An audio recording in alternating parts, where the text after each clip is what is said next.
Hi friends, good afternoon. Knowledge today topic వచ్చేసి TS వాళ్ళకి TET notification పడిన సందర్భంలో టైం ఎక్కువ లేదు కాబట్టి నేను ఫ్రీక్వెంట్గా వీడియోస్ అనేవి అప్లోడ్ చేస్తున్నాను.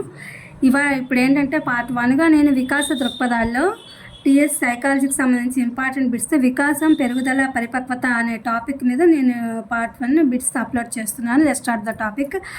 వ్యక్తిలో అంతర్గతంగా మరియు బహిర్గతంగా జరిగే అవయవాలను ఏమంటారు? అవయవాల అభివృద్ధినే పెరుగుదల అని అంటారు. మానవ శరీరంలో జరిగే మార్పులను ఏమంటారు? మానవ శరీరంలో జరిగే పరిమాణాత్మక శారీరక మార్పులను పెరుగుదల అంటారు. పెరుగుదల ఎలా జరుగుతుంది? పెరుగుదల బహిర్గతంగానూ జరుగుతుంది, అంతర్గతంగానూ జరుగుతుంది. బాహ్యంగా కనిపించే పెరుగుదల ఏంటి? శారీరకపరమైన ఎత్తు, బరువు, ఇతర అవయవాల పెరుగుదలను బహిర్గత పెరుగుదల అంటారు. అంతర్గత పెరుగుదల అంటే ఏంటి? మెదడు, గుండె, కాలేయం లాంటి అవయవాల పెరుగుదలను అంతర్గత పెరుగుదల అంటారు. పెరుగుదలను సూచించేది ఏంటి? శారీరక లక్షణాలు, అవయవాల అభివృద్ధిని మాత్రమే పెరుగుదల సూచిస్తుంది. గుణాత్మక మార్పుని ఏమంటారు?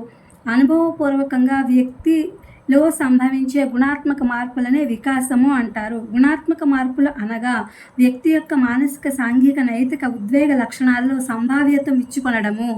ఏమి జరగకుండా గుణాత్మక మార్పులు సంభవించవు. పరిమాణాత్మకమైన మార్పులు జరగకుండా గుణాత్మక మార్పులు సంభవించవు. పెరుగుదలను ఎలా పరిగణించవచ్చు? పెరుగుదలను వికాసంలో ఒక భాగంగా పరిగణించవచ్చు. ఇది ఫ్రెండ్స్ సైకాలజీకి సంబంధించి బిట్స్ అనమాట, ఇంపార్టెంట్వి. పెరుగుదల, వికాసం దాంట్లో టాపిక్ ఇది మీ అందరికి ఉపయోగపడుతుందని వీడియో అప్లోడ్ చేస్తున్నాను. Please my channel like, share, subscribe and comment. Thank you for watching. Thank you for our support.